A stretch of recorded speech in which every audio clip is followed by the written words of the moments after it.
বাংলার ফুটবলে যে এনে দিয়েছেন নতুন দিগন্ত সেই জামাল ভুঁইয়া নেই আজ কোথাও। মূল একাদশে নেই জামাল ভুঁইয়া, এমনকি বদলি হিসেবেও তাকে সুযোগ দিচ্ছেন না কোচ হ্যাভিয়ার ক্যাব্রেরা।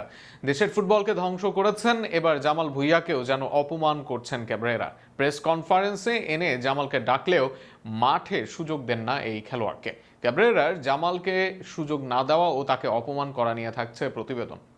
প্রেম ধীরে মুছে যায়, নক্ষত্রেরও একদিন পতন হতে হয়।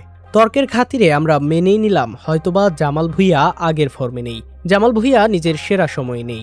যদিও এখনও জামাল ভুঁইয়া দেশ বিদেশের লিগ মাতান, জামাল ভুঁইয়াকেও বিদেশেও করা হয় মর্যাদা। এরপরও আমরা এটাকেও ধরে নিলাম জামাল ভুঁইয়া নিজের সেরা সময় ফেলে এসেছেন, কিন্তু সেটা এতটাই যে বাংলাদেশ দলে এক মিনিটও সুযোগ হবে না জামাল ভুঁইয়ার।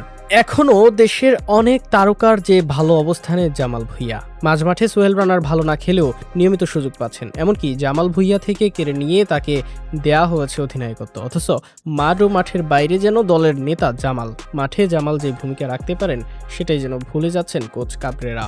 সিঙ্গাপুরের কাছে ম্যাচ হেরেছে বাংলাদেশ, এক গোলের ব্যবধানটাই কাল হয়ে দাঁড়ায় বাংলাদেশের জন্য। শেষ দিকে একের পর এক আক্রমণ করেও সিঙ্গাপুরের রক্ষণ ভাঙতে পারেনি বাংলাদেশ দল। ঠিক তখনই যেন দরকার হতেও এক জামাল ভুঁইয়ার। আবেগের নয়, টেকনিক্যালিও এটাই যেন বাস্তবতা। কেননা সেট পিস ও কর্নারে বাংলাদেশের সবচেয়ে কার্যকর খেলোয়াড় জামাল ভুঁইয়া।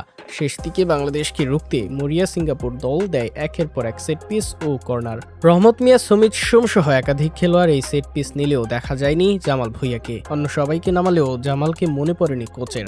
অথচ এখনও বাংলাদেশ দলে শুরু থেকে খেলার দাবিদার জামাল ভুঁইয়া। তার থ্রু পাস, লং বল এখনও দেশের অন্যতম সেরা। সেই জামাল ভুঁইয়াকেও অবমূল্যায়ন করেছে কোচ কাবরেরা। ফিনল্যান্ড থেকে দেশের টানে ছুটে আসা, ইউরোপা লিগ থেকে দেশের ঘুণে ধরা ফুটবলে আসা জামাল নিশ্চয়ই ভেবেছিলেন তার শেষটা আরও দারুণ হবে। তবে যে দেশে হাভিয়ের কাবরেরারা এত দীর্ঘ টিকে যান, সে দেশে জামালদের যে যোগ্য মূল্যায়ন হবে না সেটাই যেন অবধারিত।